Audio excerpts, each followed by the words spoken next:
हाय, मैं हूं आकांक्षा यादव और अभी भी हम सॉल्व कर रहे हैं Maharashtra board question paper 2023 class 12th maths का पेपर है ये। सेक्शन ए क्वेश्चन नंबर 1 के सारे 8 पार्ट्स हो चुके हैं। सारे पार्ट्स 2-2 मार्क्स के थे, तो पूरा क्वेश्चन 1 16 मार्क्स का था। Now we are going to do question number 2। Question number 2 में 4 क्वेश्चन है और क्वेश्चन नंबर 2 पूरा 4 मार्क्स का है। हर एक क्वेश्चन 1-1 मार्क का है। तो क्वेश्चन है आंसर द फॉलोइंग क्वेश्चंस। पहला पार्ट है right the joint equation of coordinate axes. तो जब भी हमें किसी की भी जॉइंट इक्वेशन लिखनी होती है तो हम उन दोनों इक्वेशंस को मल्टीप्लाई कर देते हैं। जैसे कि देखो, कोऑर्डिनेट एक्सेस की हम बात करें तो हमारे पास 2 कोऑर्डिनेट एक्सेस हैं, है ना, क्योंकि ये जो क्वेश्चन है ये पेयर ऑफ स्ट्रेट लाइन्स है। तो ये हमारे पास एक्स एक्सिस है, ये हमारे पास वाई एक्सिस है। अभी देखो एक्स एक्सिस पे हम देखेंगे एक्स की वैल्यू कुछ भी हो सकती है, लेकिन y हमेशा 0 रहेगा, है ना। तो एक्स एक्सिस की जो इक्वेशन है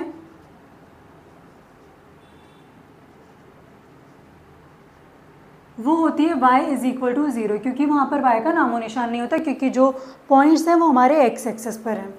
इसी तरह से जो इक्वेशन होती है y एक्सिस की वो होती है x is equal to 0। Proof कोई सा भी पॉइंट लेके देख लो। x पे जैसे मान लो ये 1,0 हो जाएगा, दूसरा पॉइंट 2,0 हो जाएगा, फिर 3,0 हो जाएगा। तो x एक्सिस पे x कुछ भी हो सकता है, y हमेशा 0 रह रहा है। इसलिए जब हम y एक्सिस के पॉइंट्स लिखेंगे तो जैसे ये 0,1 हो जाएगा, ये 0,2 हो जाएगा, फिर अगला पॉइंट 0,3 हो जाएगा। तो यहाँ पर y की वैल्यू चेंज होती रहेगी, क्योंकि हम ऊपर या नीचे जा रहे हैं, लेकिन हम ये लेफ्ट राइट में नहीं जा रहे हैं, हम y एक्सिस पे ही हैं। तो इसीलिए इसकी इक्वेशन होती है x इज इक्वल टू 0। तो हमारे पास 2 लाइन्स की इक्वेशन आ चुकी है। पहली लाइन एक्स एक्सिस, उसकी इक्वेशन है y इज इक्वल टू 0। दूसरी जो लाइन है वो है y एक्सिस, उसकी इक्वेशन है x इज इक्वल टू 0। तो जब भी हमें जॉइंट इक्वेशन लिखनी होती है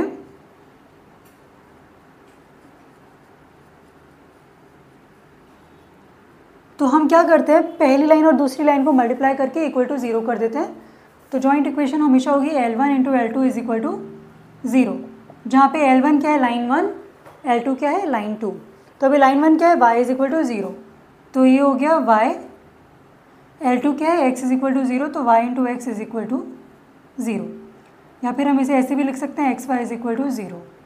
तो ये हो गई हमारी जॉइंट इक्वेशन और यही हमारा आंसर है। क्यों? क्योंकि ये L1 की इक्वेशन है और ये जो है ये L2 की इक्वेशन है। यहाँ पे L2 इज इक्वल टू 0 है, यहाँ पे L1 इज इक्वल टू 0 है। तो L1 क्या है, L1 है y, L2 क्या है, L2 है x। तो L1 है y, L2 है x, और वो पूरा इक्वल टू 0 हो जाएगा, तो y into X is equal to 0 या फिर xy इज इक्वल टू 0। तो ये है joint equation of coordinate axes. अभी दूसरे पार्ट पे आते हैं। दूसरे पार्ट पे क्या क्वेश्चन है, find the values of c which satisfy cu modulus of cu is equal to 3 where u vector is i cap plus 2j cap plus 3k cap.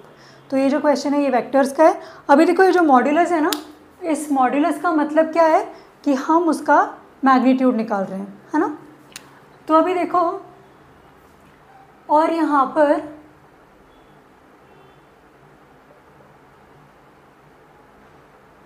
ध्यान से हम इस कॉन्सेप्ट को समझेंगे। तो ये c इंटू यू वैक्टर है ना। c एक कांस्टेंट नंबर है, तो हम इसको अलग अलग कर सकते हैं कि हम c को मल्टीप्लाई कर रहे हैं और u वेक्टर के मैग्नीट्यूड को मल्टीप्लाई कर रहे हैं। तो मैं इसे लिख सकती हूँ magnitude of c multiplied with magnitude of u vector is equal to 3। अभी देखो u वेक्टर गिवन है i cap plus 2j cap plus 3k cap, है ना।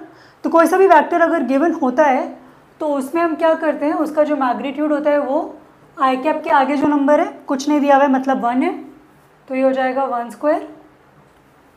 फिर j के आगे जो नंबर है वो है 2, तो ये हो जाएगा 2 स्क्वायर। और k के आगे जो नंबर है 3, ये हो जाएगा 3 स्क्वायर। और ये magnitude of c as it is रहेगा इज इक्वल टू 3। तो यहाँ पे हो गया मैग्नीट्यूड ऑफ c इंटू 1 का स्क्वायर 1 होता है, 2 का स्क्वायर 4 होता है, 3 का स्क्वायर 9 होता है, तो हम 1 प्लस 4 प्लस 9 कर लेंगे। बोर्ड्स में क्योंकि स्टेप मार्किंग होती है तो कोई सा भी स्टेप मिस नहीं करना है। ऐसा नहीं है कि सीधे लिख दिया ऐड करके स्क्वायर रूट 14, ठीक है। तो एक एक स्टेप को बहुत सलीके से लिखना, और स्टेप्स लिखने की वजह से क्या होगा, मिस्टेक्स होने के चांसेस भी कम हो जाते हैं, क्योंकि आप हर एक स्टेप को लिख रहे हो। तो आप, और जब आप रिवाइज भी करोगे तो भी आप देख पाओगे कि आप अगर आपने कहीं गलती की है तो कौन से स्टेप में गलती हुई है। तो इसीलिए किसी भी स्टेप को मिस नहीं करना है। इसीलिए मैं यहाँ पर ये 1, 2 का स्क्वायर 4 और 3 का स्क्वायर 9 भी लिख रही हूँ, डायरेक्ट आंसर नहीं लिख रही हूँ। अभी ये magnitude of C as it is रहेगा। अभी 1 + 4 कितना होता है, 5, 5 + 9 14, तो ये हो गया स्क्वायर रूट ऑफ 14 = 3। तो ये जो मैग्नीट्यूड ऑफ सी है, अभी हम स्क्वायर रूट 14 को दूसरी तरफ लेके जाएंगे, तो ये हो जाएगा 3/√14। तो अभी देखो ये एब्सोल्यूट वैल्यू है, जो सी का एब्सोल्यूट वैल्यू हमने लेके रखा हुआ है। तो जब हम इसको खोलेंगे तो सी पॉजिटिव भी हो सकता है, नेगेटिव भी हो सकता है, मतलब कि प्लस माइनस हम दोनों लगाएंगे। तो सी की वैल्यू आएगी ±3/√14, क्योंकि अगर ये वैल्यू माइनस भी होगी तो भी वो प्लस बन जाएगी, क्योंकि मैग्नीट्यूड कभी माइनस में नहीं आता है। ठीक है, तो यहाँ पर दोनों वैल्यूज पॉसिबल है, प्लस और माइनस, 3/√14। क्यों, क्योंकि यहाँ पर ये एब्सोल्यूट वैल्यू था और मैग्नीट्यूड कभी भी माइनस नहीं होता, तो माइनस भी पॉजिटिव बन जाता है। ठीक है, तो यहाँ पर ये आ गया ±3/√14, ये हमारा आंसर है।